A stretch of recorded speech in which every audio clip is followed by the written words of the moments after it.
Hello and welcome to Unparliamentary Language, a podcast that says, you can drive Mr. Cummings all the way to Durham, but does your mother know that you're out? The answer is yes, she does. She's in neighbouring houses on your parents' farm.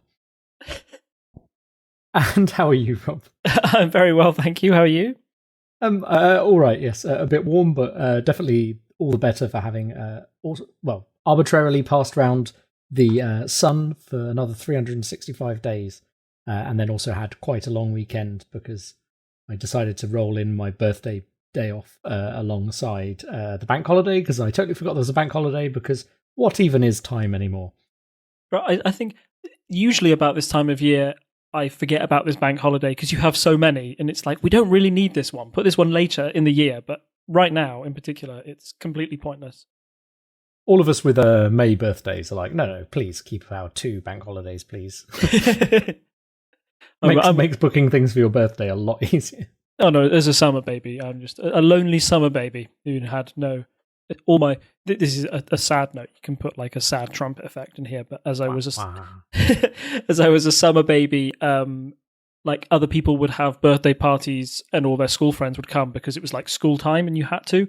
But for me, we were usually on holiday when it was my birthday, so I just got used to the fact that it was just like me and the parents for a birthday. So that makes me like, I don't plan anything for my birthday. It's not important. I just get on with it. It's fine. But presumably you still get presents at least, and that's the main thing. No, they just locked me in the cupboard under the stairs. Oh, I didn't realise you had a tragic backstory like Harry Potter. Well, I share my birthday with him, so I guess that's, that's why. Anyway, sorry. We will. Yes. So this week we're not going to do any extra headlines. We're going to go straight into our main story because, I mean, it's very prescient at the moment. It's the kind of thing where, I'm loath to check BBC News right now because it may invalidate what we're about to say. But we'll get to that, I'm sure. Following the ongoing trend of the media completely misunderstanding that Watergate was the name of the hotel and therefore you should try and name it after a location, we have possibly the worst name for a scandal ever.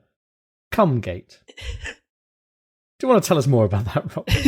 Yes, before anybody else gets the wrong idea. So, Cummgate, I don't like saying it. It's horrible. No, it sounds worse. I don't know how it could be improved. Dominic Gate. Yes. Yeah. Yeah.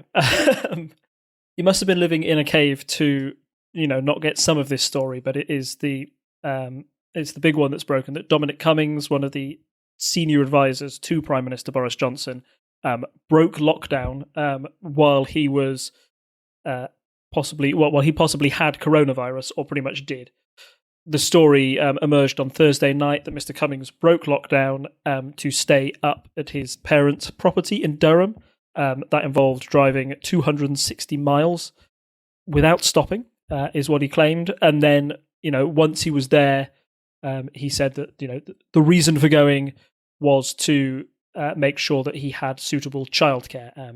Him and his wife were both struck down with the virus, and he thought that the best place to look after the child was on his parents' farm because his nieces were living there who were about 18, and he thought it was suitable that if both Dominic and his wife were incapacitated with the virus, that one of the nieces could look after their son if need be.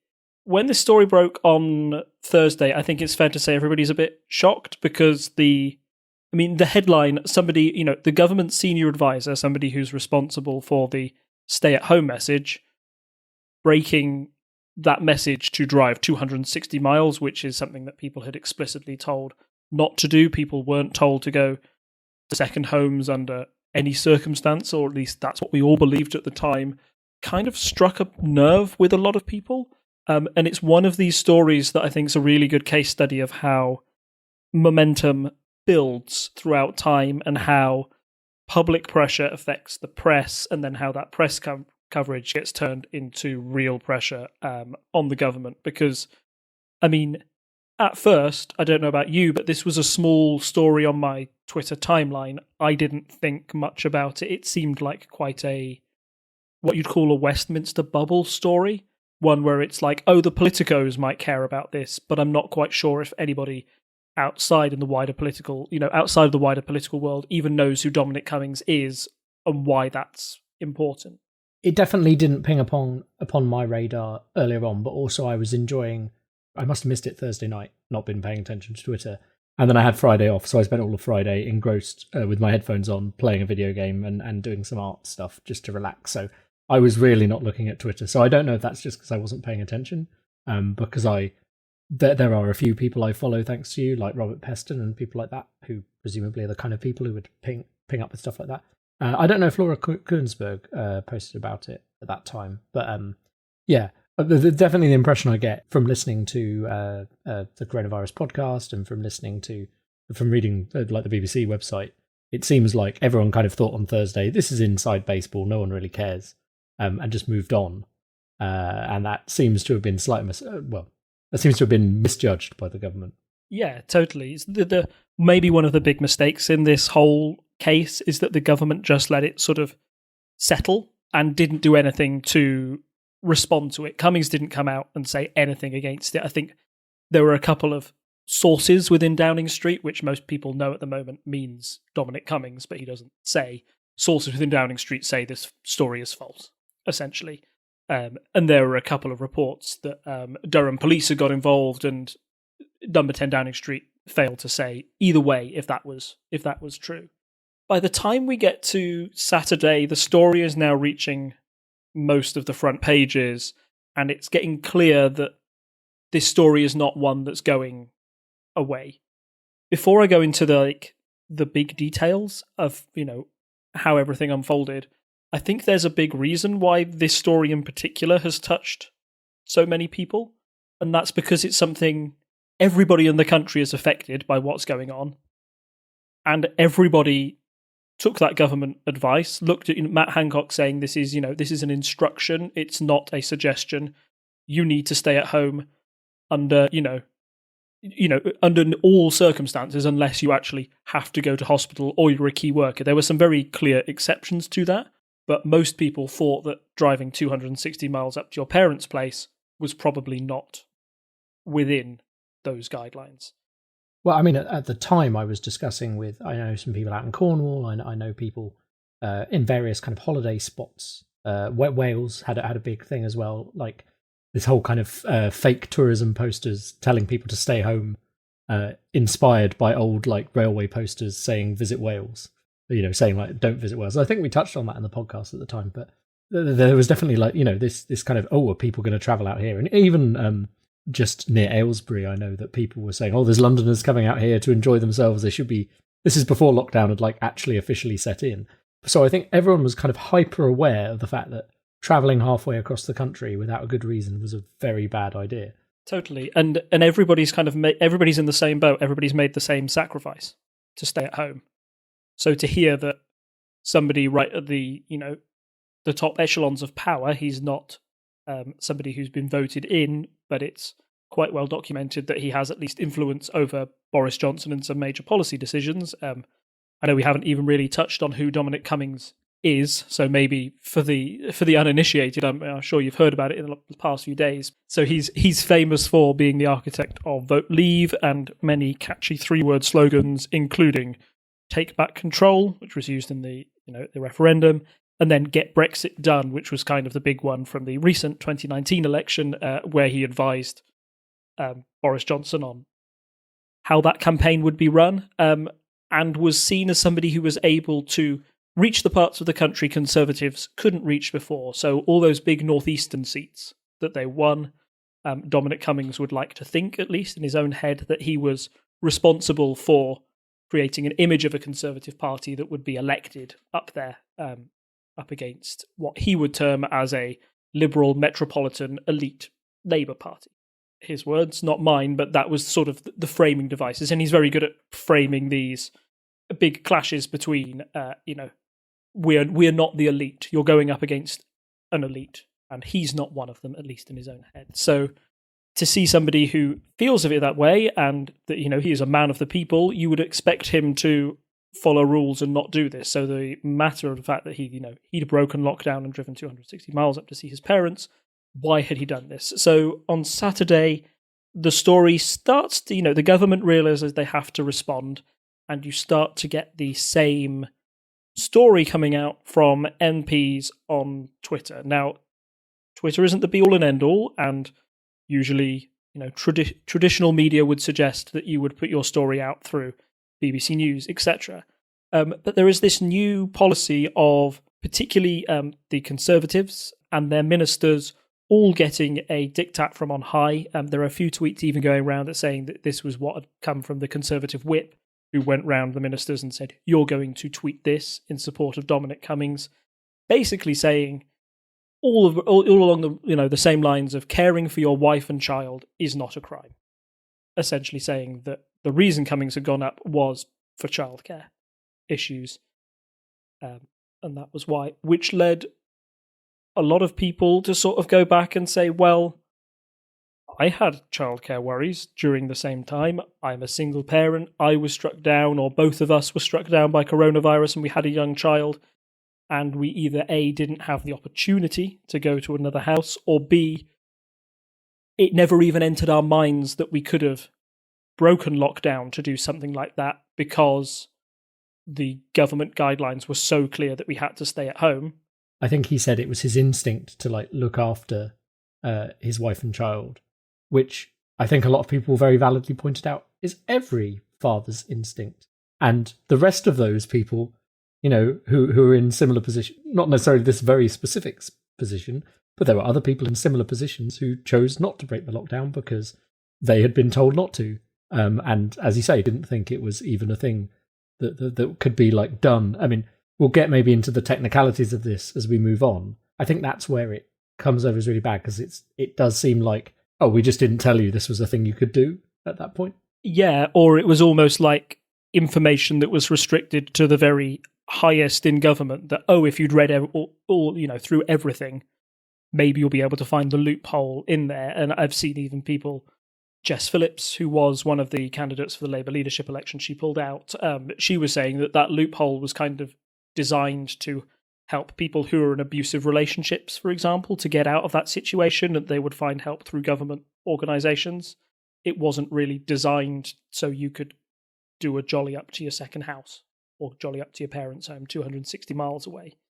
And I've even seen people come out and saying they're like, where Dominic Cummings lives, there are support services 15 minutes away from his house. He could have used that. Instead, his judgment was to, break lockdown, seemingly. Yeah. With respect to technicalities, I think there's a lot of talk going on about the actually what was legal under the all the coronavirus laws that came into place. So while you could argue, and essentially that's his argument, that this was technically legal, he hasn't done anything wrong.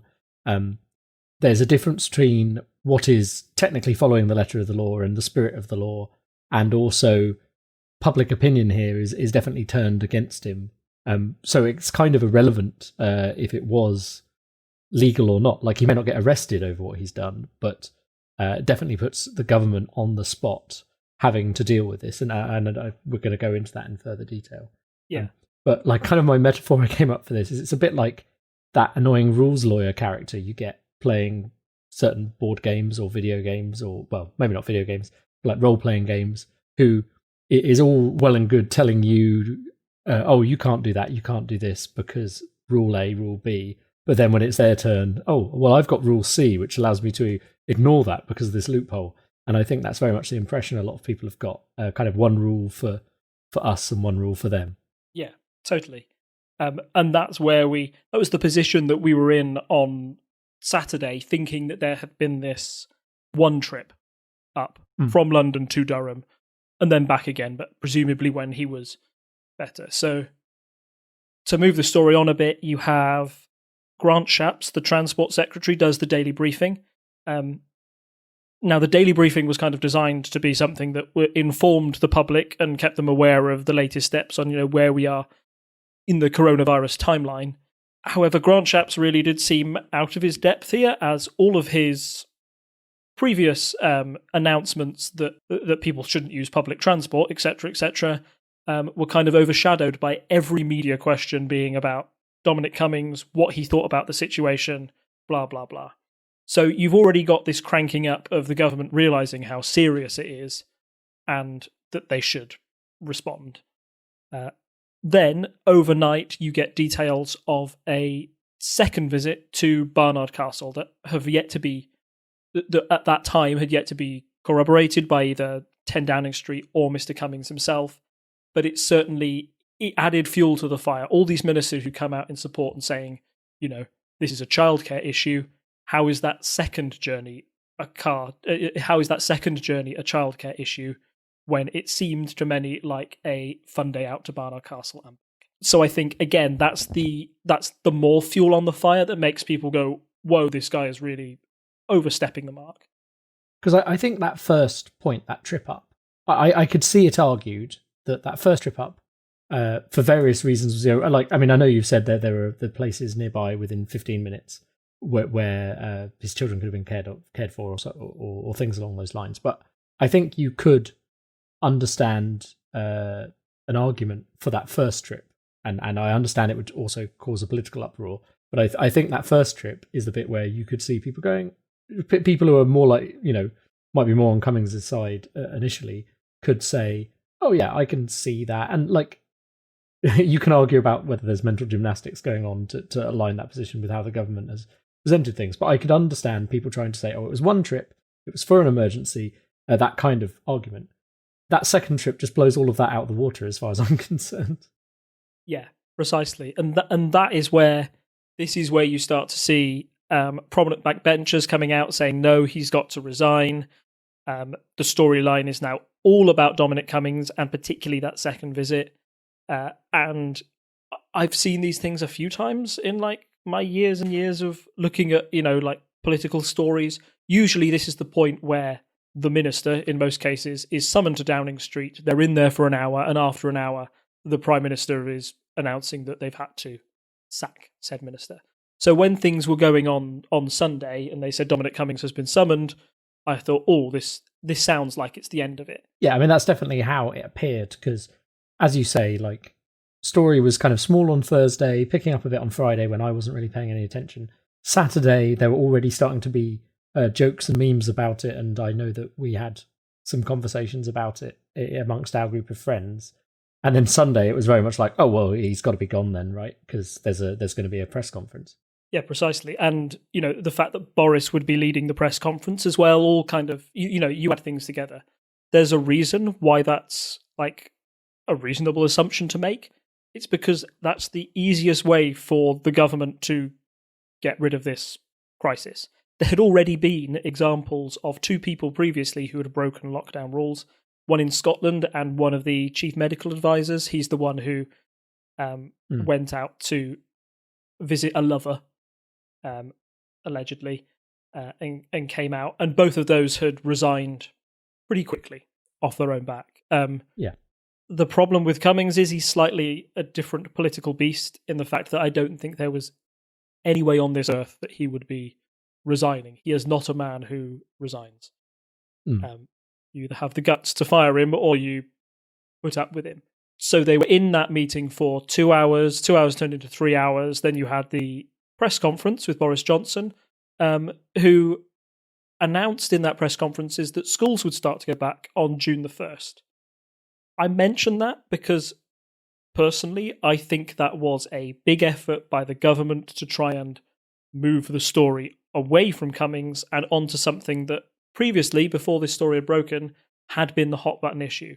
Before all this stuff happened, this episode probably would have been about the row that's been happening on the front pages about whether it's suitable for, whether it's the right time to send your children back to school. And there had been a huge row on, particularly in the right-wing press, the Daily Mail, for example, saying that, you should send children back to school and that the teachers' unions who are stopping teachers from being heroes, that was in their words, that they were the enemy, that the teachers' unions were the enemy, even though that may have been undermined somewhat by the British Medical Association also coming out and saying it was too early to reopen schools.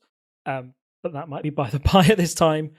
That sort of effort to say, yes, schools are going back on June 1st, I think they hoped would spark this new debate and we'd be back to the schools problem and we'd forget about Cummings. That was quite the opposite, and nearly all the questions from journalists afterwards revolved around Cummings, why Boris Johnson hadn't fired him. And yeah, it was, in my opinion, one of the worst press conferences I'd seen up to that point. There's another one coming up that we'll talk about, but yes, I was going to say that one somewhat makes up for it. But yeah, I mean, it was like you say, you kind of built up. It's Boris coming out. That doesn't happen so often with these at the moment, especially since he was ill and recovered. I mean, we've kind of had like him being better, and then there's been like one or two, I think, since then. I've not been watching every single one of them. But it's generally he's sending out lower ministers at this point, because it's not like every day you need to hear from the Prime Minister. So yeah, that makes it stand out.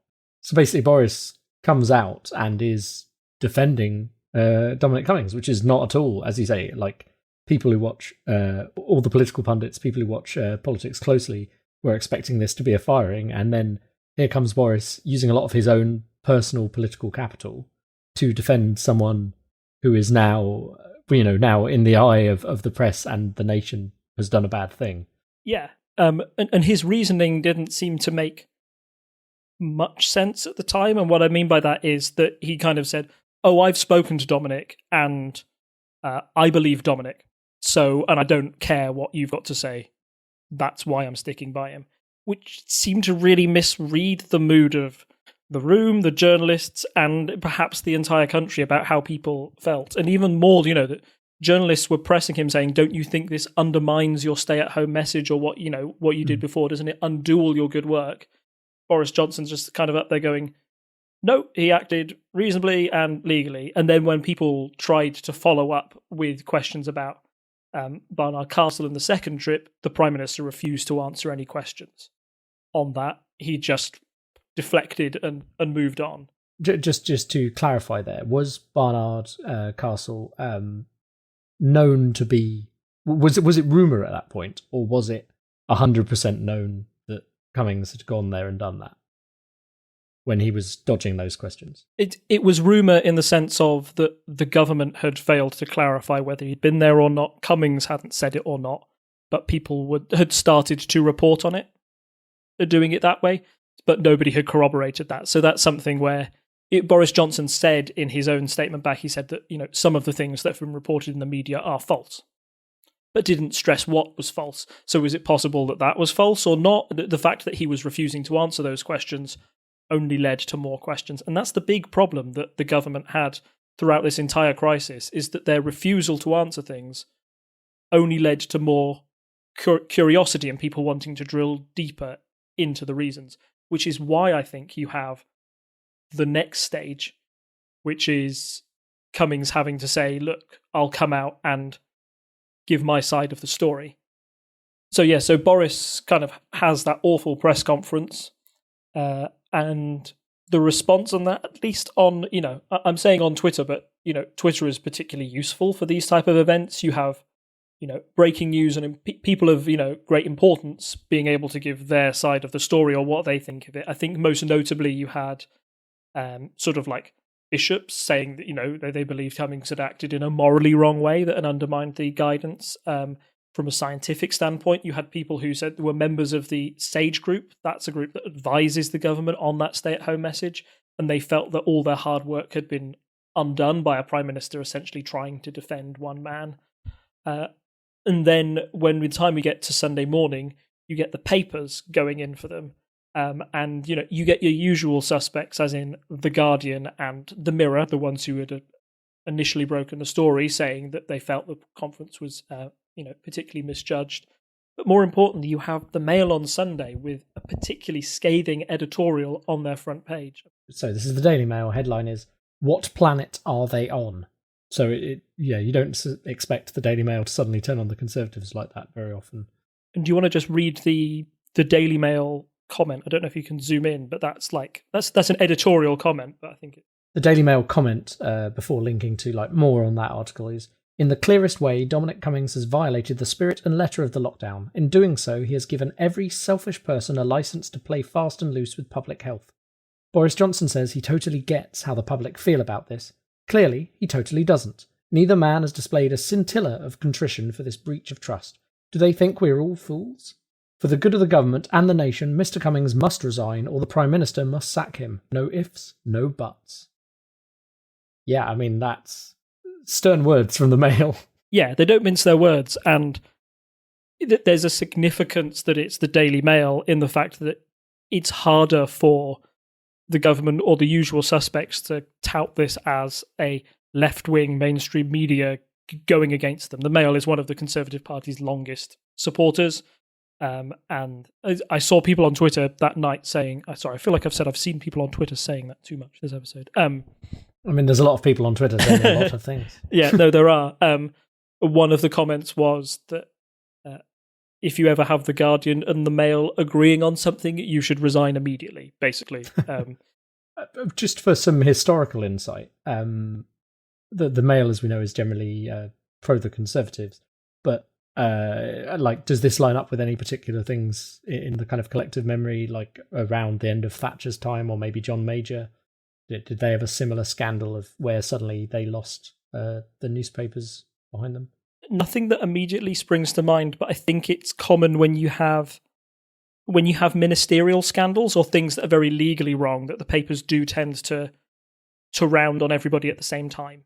Disgraced former Foreign Secretary Liam Fox. I think when that happened, all the papers rounded on him pretty much the same, and the same for Priti Patel when it happened to her. When it's something that's blatant, the newspapers still have to report the facts.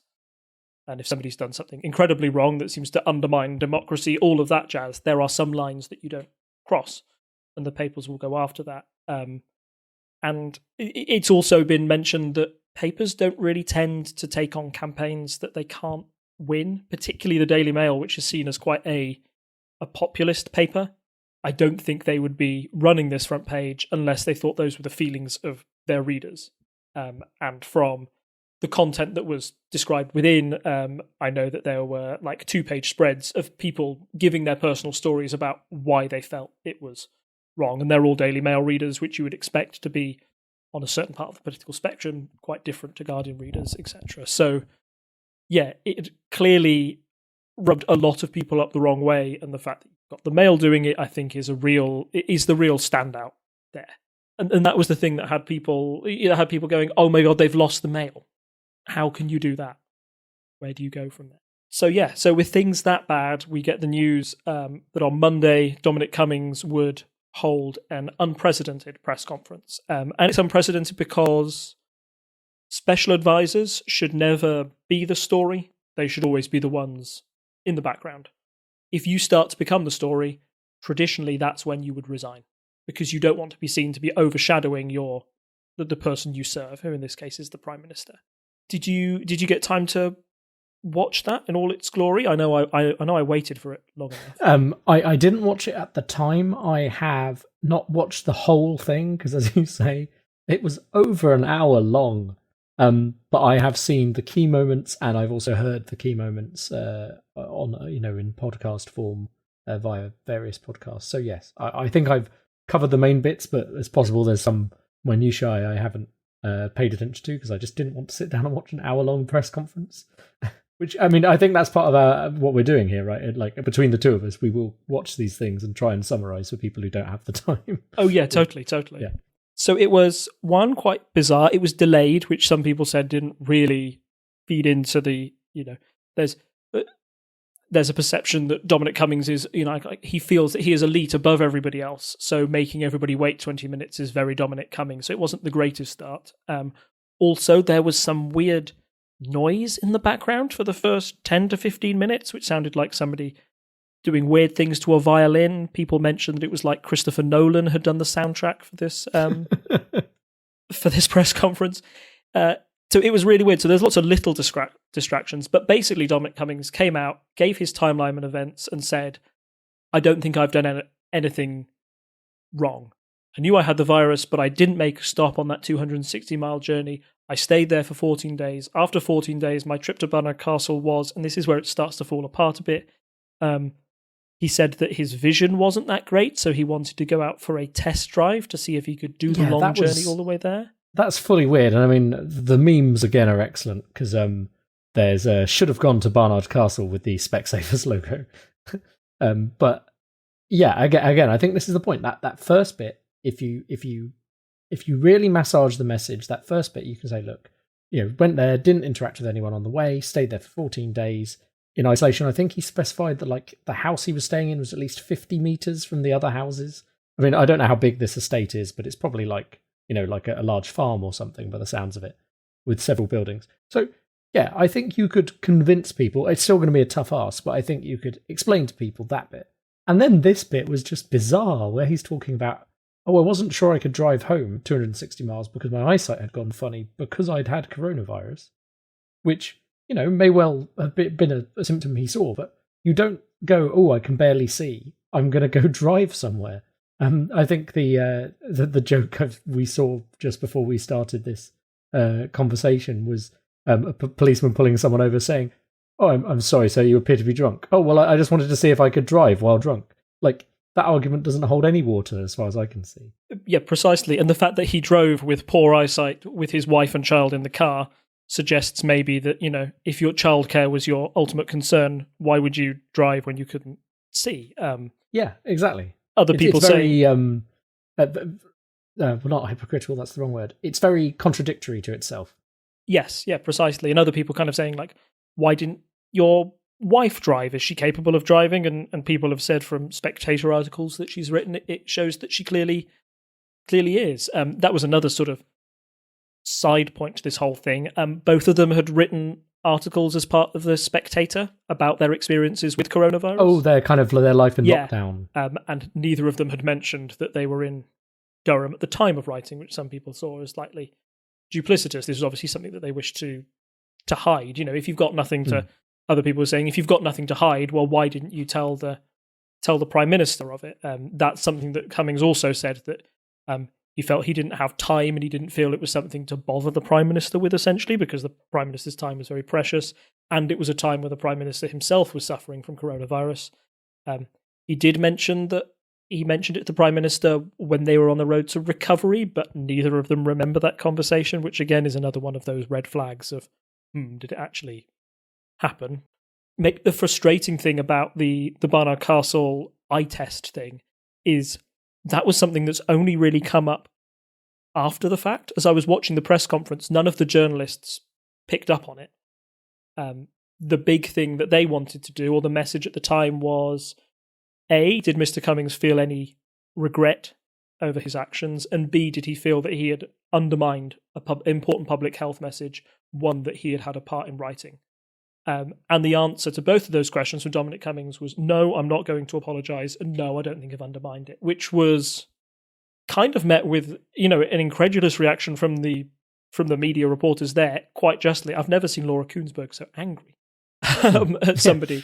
She basically said, do you want to apologise? And he said no, and then she said, no, but this is the reason why you should apologise. Do you want to do it again? And he said no, and she just kind of stormed off. She said, no, fine, I've got nothing more to say to you. Yeah.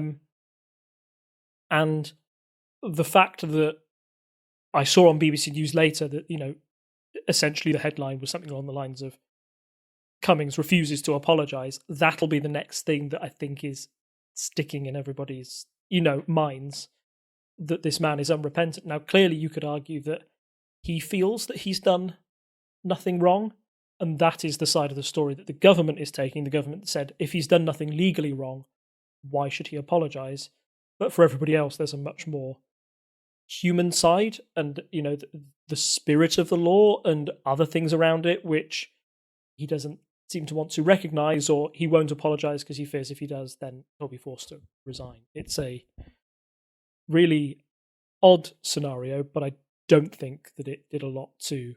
I think that no regret part was the bit that really was the underlying thing that I came out of that press conference with. That was what the takeaway will be for a lot of people.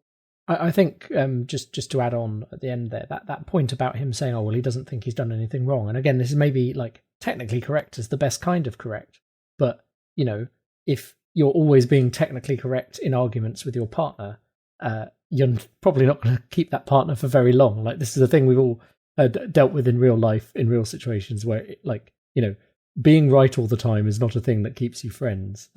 Even if, as described, if that technically is fine, a lot of people didn't know it was fine, as we said, and it's that kind of political impression. It's the fact that people have turned on him because they're like people are now at that point as well where, like they said last time we spoke, oh, lockdown's going to be lifted, and then it wasn't, and there was obviously some kind of change in what was being briefed because they were worried about people going out and about, and like people will be at the end of their tether with this at this point. Like people have been, a lot of people have not liked being in lockdown. I mean, I think I'd be foolish to say that everyone has loved lockdown. I'm sure there are some people who are enjoying working from home. I know I've had discussions with people who are like, oh, hopefully this will change, my work's view on working from home because we've all had to do it for a while and all that kind of stuff. But the vast majority of people, they want to go out to the pub again, they want to go see their friends and can't. And then here this comes and completely undermines all those arguments we've been following. So it doesn't matter, even if in Section 8, subparagraph C, there is some little tiny loophole that he was using because, he wrote the document or is involved in writing it. People don't care about that at this point. And I mean, you can have no regret, but you can also apologize. I mean, it wouldn't be a very good apology, but you could at least say sorry. And yeah, the apology is something along the lines of "I'm sorry that you feel that way," which is always like the worst. Oh apology. yeah, the worst. I mean, well, not an apology. Yeah, precisely. The other, the more like very human side of things, the one that made people really angry and was brought up by a lot of journalists at the press conferences, that particularly on that instinct point when Boris Johnson brought it forward and said, he was just somebody who was acting in the best interests of his child. There were people saying that, my instinct when my father or mother got diagnosed with coronavirus and were dying alone in the hospital was to go and see them. But I couldn't because I had to obey the advice. I watched my father's funeral, through Zoom remotely. And you seem to have blown that all out of the water, that I could have done it just because it was an extraordinary trip. All of these very personal human stories of people saying, I obeyed the rules despite it being incredibly hard for me to do so because it was a time of immense personal tragedy. And you just decide to flaunt that and be unapologetic for it really doesn't speak well to anybody, I think. Maybe the other thing that I just want to touch on quickly that Dominic Cummings used to try and deflect from it was saying that, oh, this is a media witch hunt. This is, the media have lied about what I did. And some people have said that, this is the media trying to hound somebody out of their job, which is kind of a classic culture war point. That's one that Dominic Cummings will be used to. That's a battle he feels that he can fight. But I don't feel at the moment when the media includes, as we've said, the Daily Mail and the Guardian, everybody from, left-wing commentators to like people who I would consider like quite far-right commentators, somebody like Julia Hartley-Brewer, who's usually very much like on the government vote leave side, all of that kind of cultural thing, saying, no, Dominic Cummings must go. This is when you kind of have to realise that it's maybe that media excuse won't fly at the moment. And this is something that a large majority of the nation is it's resonating with. It's a wrong decision for him to stay in that position of power because essentially he said that he acted alone without the input of the PM in what he thought his best judgment was, when a lot of people didn't do that same thing. If that's how he judges how you deal with coronavirus, is this really the right man to be advising the government on what to do with their next stage of coronavirus management? I don't know. I think you have to question his judgment and if he's fit to serve at this time based on what he's told us. Would you want the government advisor to give suggestions to the PM if his best advice for checking your eyesight is to go for a 30-mile drive? So what is... obviously, we've touched on what he's done and all of that. We mentioned in passing that Boris went and defended him. What has this cost Boris politically? So, I mean, at the moment, it's publicly he's lost the support of about 30 Conservative MPs who've come out directly and say that they can't support Prime Minister's decision to keep him on board. As a matter of like mathematics, that won't bother Boris too much. He's got a majority of 80 in Parliament. However, it only takes 10 more people to flip, and I think behind the scenes there's a lot of people who are more furious about this, who haven't spoken out because they don't quite want to take the political damage at the moment.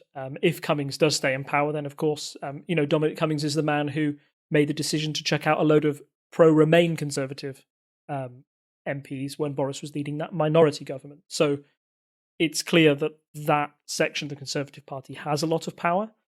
But Boris Johnson can't afford to leak too many MPs, particularly those that he won in the Northeast, particularly those new ones. Because if he starts to lose those, then all the gains he's made have been for nothing. Even today, he lost a junior minister who publicly resigned. Yes, I was just going to mention that. So this is Junior Minister Douglas Ross, who's quit. And I've posted an article there that can go in the show notes. But also just to update your numbers from that earlier, it's now 35 Tory MPs calling on Mr. Cummings to resign. So, yeah, that's the one kind of thing where, like, whatever number we say now could be very different tomorrow if this continues to build into a bigger crisis. A lot of them have said that has been on the back of letters being written to them from constituents. People who said, I voted Conservative at the last election, I've always voted Conservative, but on this occasion, I think, what the government has done has been entirely wrong. And if you start losing that grassroots support, that's a really big issue. Yeah, I think that's a good point before we go and discuss how this has affected polling for the government, to just take a moment to have one of our adverts for another show on the network. Join Mike and Tom for nerdy conversation with a multitude of guests on Hat of Many Things. Say hi, guys. Hi, guys. Hello. I'm Mark, a librarian and professional wrestling ring announcer. I cast League of Legends. Soteros Phil Brucato, best known for my work with White Wolf and Onyx Path Publishing on the World of Darkness. Hi, I'm Jason Carl. I'm the producer of V5 at White Wolf. Yeah, my name is Johanna Pettersson, a Finnish game designer. So bearing in mind the story that we've just had, our main story, this week's quick polls update, while there's not really no fear of a general election yet, so not our normal polls, and we would normally be covering the US at this point, I think it'd probably be a good idea if we take a bit of a dive into these opinion polls that have come out and looking at the approval rating Boris Johnson has and how it's been affected by this already. So the first poll is a Survation poll about Westminster voting intention. So Conservatives have dropped 2 percentage points. Labour have gone up 3. Labour got their other point off the Greens there. That's not particularly interesting. There's still a strong lead for the Conservatives, which is probably still buoyed, as you say, by that kind of rally around the flag effect. And we know that the general election was more Conservative than Labour. But if you then look at the leadership favourability ratings underneath, you'll see that Keir Starmer's rating has gone up to plus 16%, so he's kind of approaching the plus 18% that Boris Johnson has. Though there's a lot more don't knows amongst Keir Starmer's the people's opinion on Keir Starmer, and a lot more neutral votes. And those are just kind of general interesting polls that have come out today. The really kind of damning one is the one that was posted by comes from the Savanta Group and Comres Daily Tracker. Boris Johnson's approval rating now at -1%. It was at 19% 4 days ago. And the overall government approval now at -2%, dropping 16 points in a day. Obviously, that's it's not the same as like the full-on polls, this tracker, but I'll link to the tweet and I'll link to the tracker itself. So, yeah, there's a couple of points I'd like to briefly touch on there. So the first one, you mentioned that the Conservatives have gone slightly down in the overall polls, but are still well ahead of Labour. I'm not surprised by that. I don't think this is a time where Conservatives would jump ship to another party in particular. I don't know where they'd go. There's no Brexit party like there was in 2019 or a threat of UKIP. That's gone. And during a time of national crisis, like you say, they are unlikely to suddenly jump ship to another party. There's still a lot of people who voted that in 2019 and would keep there. But then as you move on to the other polls, the fact that respect for Boris Johnson is now in the minus figures, I think that's astounding. He was usually although a divisive leader, quite well liked amongst his supporters. To lose 19 points in 4 days shows that, and those exact 4 days are the unfolding of the Cummings saga, shows that the majority of people feel that, the leadership of Boris Johnson is not up to scratch. Then when you take into hand of like how the government approval rating has gone down, I think that's a reflection on his cabinet and the way they've performed. The cabinet have, as a whole, rallied round Dominic Cummings, and I think that makes everybody else go, oh no, well, I can't respect anybody there either. There's no other clear alternative like leadership candidate at this stage. When Theresa May was tanking in the polls back in 2018, I think a lot of people could point to a Boris or a Jacob Rees-Mogg, but now nobody's saying that there will be another leader at some point, but they generally have a very bad faith in the way the government is performing and feel that, that they deserve this big fall in rankings. The fact that Keir Starmer is going up slowly, but there's a lot of neutrals, I think also reflects on the fact that people just don't know who he is yet. They haven't had time to form an opinion. Yeah, I think it was a good, I haven't got it right in front of me now, but I think it was like a good 10% of people who were neutral in addition to the people who are neutral on Boris, and 7% don't know, I think it was. Yeah. And I think that his disapproval rating is like nowhere near what Boris's is. So you either know who Keir Starmer is or you don't. I think Keir's next big test will be on Wednesday when they have Prime Minister's questions. And you can bet your bottom dollar that there will be questions on Cummings, more of them, probably more of the ones that journalists now wish they asked Cummings in that Rose Garden address.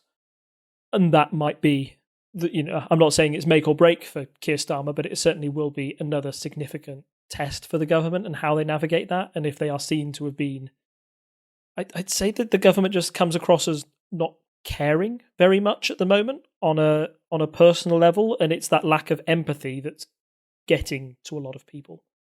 And I think it's based, I think one final point on why we are, how we've reached this point, is that both sides are firmly entrenched now. The government, Boris Johnson nailed his colours to the mast when he said, no, I'm not sacking Dominic Cummings, and then doubled down on that when Cummings came out and said everything he said. But the pressure's not going away. The media are unlikely to back down, but if Boris was to fire him tomorrow, I don't know if he can save face from that. He's already lost so much political capital. Those who are fighting to support Cummings will suddenly think that Boris is useless because he's been forced to do it by the media. And I don't know how many people that you'll win back, and if he can take that blow. So this might run and run and run, and the government hopes that it will run and fizzle out and people will forget about it in 4 years' time. There's a long way to go until the next general election. However, in the short term, it's really bad. When we're looking back on this crisis in years and years to come, I think this might be one of the things that stands out in your memory as the big political scandal of that time. I don't think this is going anywhere in voters' minds anytime soon. So, it might be the time. It's the one odd time. There's Stephen Bush, who writes for the New Statesman, said this. He said he never thought he'd see a time where Boris Johnson would look at a poll and see what the majority of people want and say, no, I'm not giving you that. He's kind of like a populist at heart, and this has been his one sort of like non-populist move, and it's really cost him.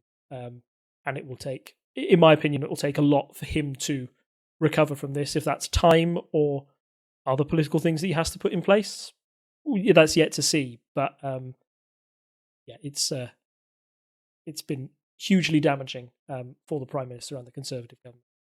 Just one thing I want to kind of add on to the back of this discussion, that Savanta link.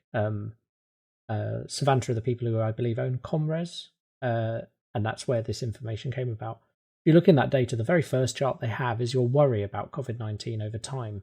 And you can see on the 25th that massively drops.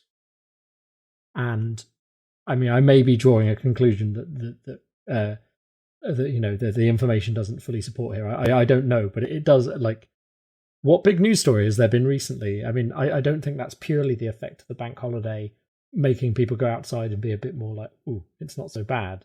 I think I wouldn't be surprised if a significant part of that, because it is the first significant drop this is the first drop of that magnitude since they started tracking it. About 8% drop in people being worried about it, and that might be the effect of this is undermining of the message being seen.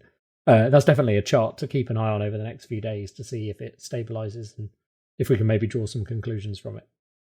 So as always, Rob, thank you for joining me and giving your insights, helping me stay more informed and helping our listeners stay informed on these topics. As always, you can go and support us on patreon.com/TTSS. You can go to parliamentary.observer, which will take you straight to all of the episodes and the show notes. And of course, you can find us in all the usual places that we link in the show notes. So, come and say hi, send us comments, like and subscribe, all those things, all those good things. And without further ado, I think it's good night from me. And it's good night from him. Bye. Bye. Bye. Bye. Bye. Bye-bye.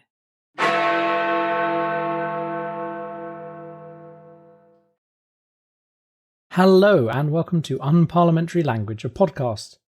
Oh, this has got wait, hang on, this has let me got read this. layers. I'm sorry. Oh, wait. Does your mother know? Do do do do do do do Yeah. do.